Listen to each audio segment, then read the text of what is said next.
मध्य प्रदेश में कोरोना की तीसरी लहर कहर बरपा रही है। बीते 24 घंटे में 4,755 नए मामले सामने आए। इसके साथ ही एक्टिव केसेस की संख्या 21,387 के पार पहुंच गई। राजधानी भोपाल में कोरोना के 986 नए मामले दर्ज हुए, जिनमें नवोदय विद्यालय के 3 टीचर समेत 24 बच्चे संक्रमित पाए गए। ऐसे में जनता के लिए गाइडलाइन बना दी गई, लेकिन नेता और जनप्रतिनिधि नियमों की धज्जियां उड़ा रहे हैं, जिसका नतीजा यह है कि प्रदेश सरकार के कई मंत्री, आईएएस, जज, कलेक्टर भी संक्रमित हो चुके हैं। राजस्व एवं परिवहन मंत्री गोविंद सिंह राजपूत, पंचायत एवं ग्रामीण विकास मंत्री महेंद्र सिसोदिया, जल संसाधन मंत्री तुलसीराम सिलावट, चिकित्सा शिक्षा मंत्री विश्वास सारंग भी कोरोना की चपेट में हैं। इधर कांग्रेस नेताओं में पूर्व केंद्रीय मंत्री अरुण यादव, पूर्व मंत्री पीसी शर्मा, संगठन प्रभारी Chandraprabha Shekhar, PCC chief staff के कई सारे लोग पॉजिटिव हो चुके हैं, जबकि दोनों दल एक दूसरे पर लापरवाही बरतने के आरोप लगाते नहीं थकते।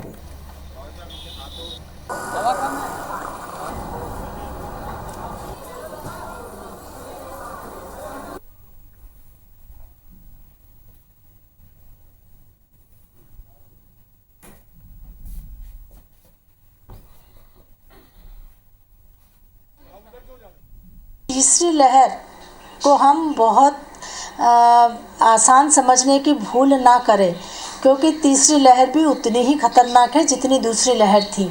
इसलिए कोविड प्रोटोकॉल का, कोविड गाइडलाइन का पालन करना हर एक नागरिक की जिम्मेदारी है।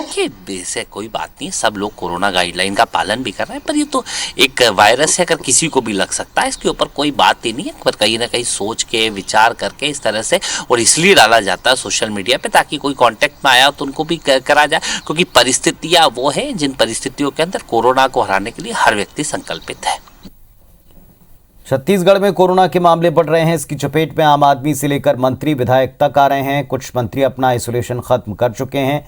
पीएचई मंत्री गुरु रुद्र कुमार, हाउसिंग बोर्ड के अध्यक्ष कुलदीप जुनेजा, विधायक धनेन्द्र साहू, भाजपा के पूर्व विधायक श्रीचंद सुंदरानी जैसे नेता और कुछ आईपीएस अफसरों को उनका भी अभी इलाज जारी है। शुक्रवार को लगभग 60,000 जांच की गई, जिनमें 6,153 लोगों में कोरोना संक्रमण की पहचान हुई है। इसके बाद प्रदेश की संक्रमण दर 10.21% पर है। 4,083 लोगों के डिस्चार्ज होने के बाद प्रदेश में एक्टिव मरीजों की संख्या 30,862 हो चुकी है, जिसमें बड़ी संख्या में युवा शामिल हैं। वहीं टीनेजर्स के वैक्सीनेशन के लिए महाअभियान की शुरुआत की गई, जिसमें जिले के 312 सत्र में माध्यम से 31,200 टीके लगाने का टारगेट रखा है।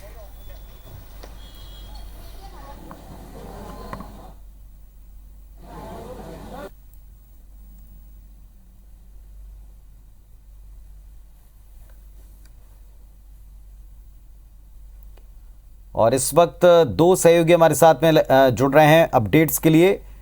भोपाल से हमारे साथ में जुड़ गए हैं विवेक पटैया और विनय वर्मा जुड़े हैं रायपुर से। पहले विवेक के पास चलते हैं। विवेक, बताएं क्या स्थिति है मध्य प्रदेश की?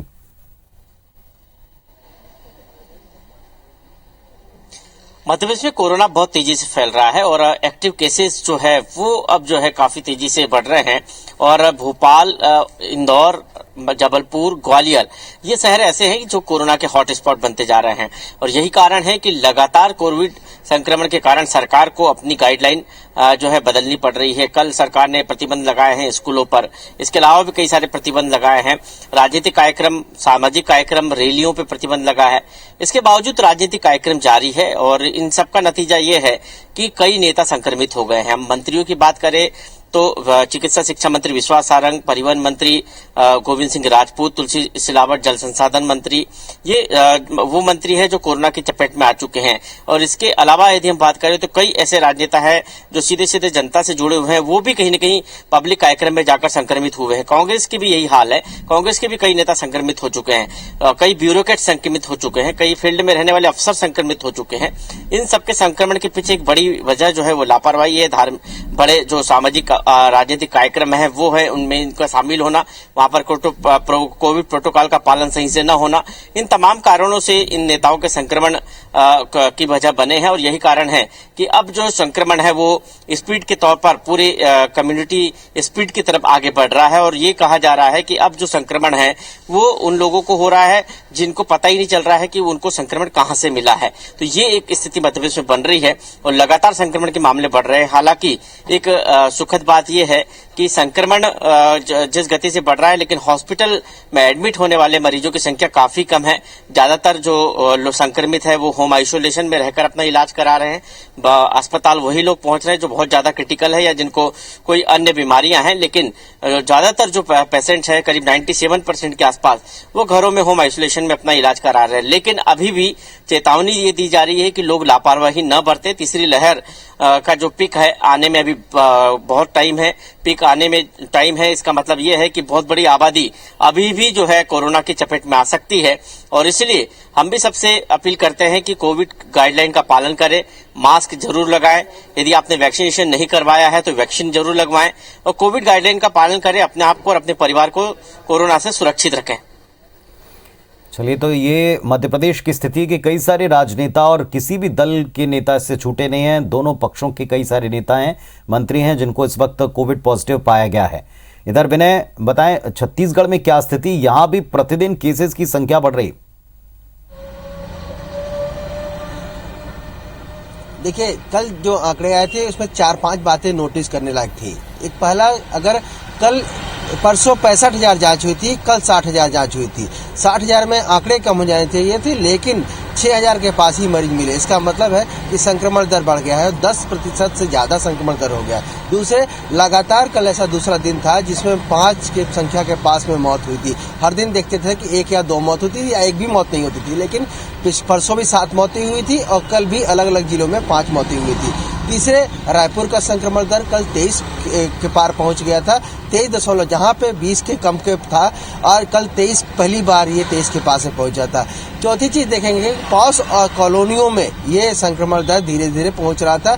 सबसे ज्यादा शंकर नगर, चौबे कॉलोनी, VIP की जो भी इलाके पॉस इलाके हैं उनमें ये संक्रमण दर बढ़ रहा है। वहां पे जो लोग ज्यादा संक्रमित हो रहे हैं बनिस्बत जो निचली लेवल की बस्तियां हैं। तो ऐसे में कहीं न कहीं ये जागरूकता कमी है, दर्शा रहा है जागरूकता कमी है, और इसी कारण से न केवल आम आदमी बल्कि जो मंत्री विधायक है जो सुरक्षा घेरे में रहते हैं और जो लगातार जो संक्रमण उनकी जांच होती है, डॉक्टरों की एक बड़ी टीम लगाई जाती है, उसके बावजूद भी वो संक्रमित हो रहे हैं। तो कहीं न कहीं वहां पर जागरूकता की कमी है, और इसके साथ साथ में IPS IAS अधिकारी भी, उनके परिवार परिजन संक्रमित हो रहे हैं, बड़े घरों के लोग भी संक्रमित हो रहे हैं। तो कहीं न कहीं वहां भी जागरूकता कमी है। तो ऐसे लोगों के साथ साथ में निचले जो बस्तियां हैं वहां भी जागरूकता के लिए जो अभियान जो राज्य सरकार की तरफ चला जाना चाहिए, ये बड़ी एक नोटिस करने वाली बात है। तीसरे, जो वैक्सीनेशन पे लगातार रायपुर पिछड़ रहा था, तो अब वैक्सीनेशन की जो मात्रा है उसको बढ़ाने के लिए, अभियान को तेज करने के लिए 31,000 का आज लक्ष्य रखा गया है, और 31,200 के टारगेट में ये स्कूली बच्चे हैं, जो बूस्टर डोज लगाने वाले फ्रंट लाइन वॉरियर हैं, हेल्थ वर्कर हैं, 60 साल के कोमार्बिड लोग हैं, ये ऐसे लोगों को आज एक महाअभियान चला करके अधिक से अधिक संख्या में वैक्सीनेट करने का जो प्रयास है वो किया जाएगा। और इसके लिए एक पहली बार जो एकीकृत जो इंडिकेटेड जो लोग रहते हैं, एक साथ मिलकर के कई विभागों का एक साझा अभियान चलाया जाएगा, जिसमें स्कूल शिक्षा के लोग कर्मचारी हैं, जो पंचायत विभाग के कर्मचारी हैं, जो मितानिन हैं, आंगनबाड़ी महिला विकास के कर्मचारी हैं, इन सभी को लगा करके घरों से केंद्र तक लाने के लिए और इनको खोजने के लिए और इन सभी को वैक्सीनेट करने के लिए इन सभी को जोड़ा गया है। साथ साथ में जो व्यक्ति पहला डोज लगाने के बाद में दूसरा डोज नहीं लगा पा रहा है, उसके कारणों के बारे में पता लगाने के लिए भी इनको लगाया गया है। महिलाओं की टीम बनाई गई है जो घर घर जाकर कैसे लोगों को जागरूक कर रही हैं और उनको केंद्र तक ला रही है, ताकि वैक्सीनेशन का जो अभियान है रायपुर में तेजी से किया जा सके। चलिए, आप दोनों का बहुत शुक्रिया इस पूरे अपडेट के लिए। तो छत्तीसगढ़ मध्य प्रदेश में तेजी से संक्रमण फैल रहा है। जरूरत है इस समय मास्क लगाए बिना घर से बाहर ना निकलें और साथ ही साथ सोशल डिस्टेंसिंग का पूरा ख्याल करें।